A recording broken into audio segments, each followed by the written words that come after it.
Iminungkahi ng Department of Agriculture na imbes na pera, bigas na lang ang iabot na ayuda sa mga 4-piece beneficiary. Malabo raw maibaba ang presyo ng bigas, bunsod ng mahal na pataba at banta ng El Nino. Nasa frontline na balitang yan si Maricel Halili.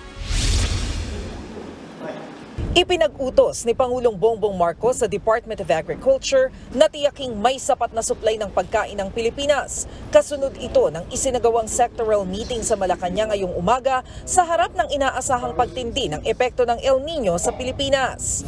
Sa huling taya ng pag-asa, nabawasan ang mga lugar na apektado ng El Nino sa bansa.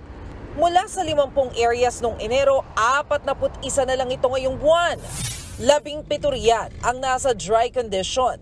10 ang nasa dry spell o nasa 3 buwang bawas na ang ulan at 14 na areas ang nakararanas ng drought o yung 5 buwang mailap ang pag-ulan.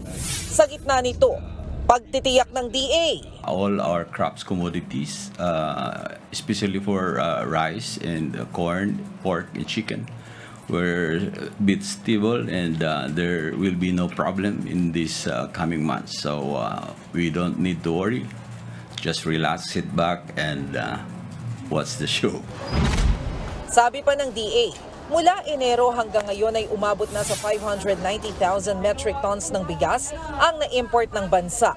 Mas malaki na ito sa kailangan nating import kada buwan na umaabot sa 330,000 metric tons. Sa kabila niyan, mukhang malabo pang mapababa ang presyo ng bigas dahil sa mahal ng mga pataba. It's better to have rice at 56 rather than no rice at 42. No, so we need to also rationalize our thinking that we cannot bring down the price because the input price, especially for fertilizers and seeds in the international market, is also going up to the ceiling. Kaya mungkahi ng DA, sa halip na pera, bigas na lang ang iabot na ayuda sa mga benepisyaryo ng 4Ps o Pantawid Pamilya Pilipino Program. Pag-aaralan pa raw ito ng Pangulo. Hindi lang naman bigas ang kailangan bantayan. Nanganganib din maapektuhan ang supply ng baboy at manok, bunsod ng problema sa avian flu at African swine fever. Kaya dapat, sabi ng Pangulo, meron tayong veterinary vaccines. Ang problema, walang manufacturer na nag-a-apply sa Pilipinas para mabigyan ng certificate. May 3 potential manufacturers daw na nakikita ang Food and Drug Administration para sa avian flu. Ang problema, hindi sila pwedeng manghikayat ng mga manufacturer para mag-apply sa Pilipinas. We have a zero contact policy.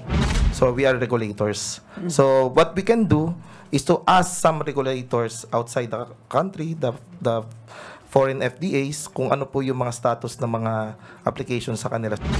Sa panig naman ng DA, may nakausap na raw silang manufacturer ng veterinary vaccine sa Vietnam nang magkaroon ng state visit si PBBM doon kamakailan.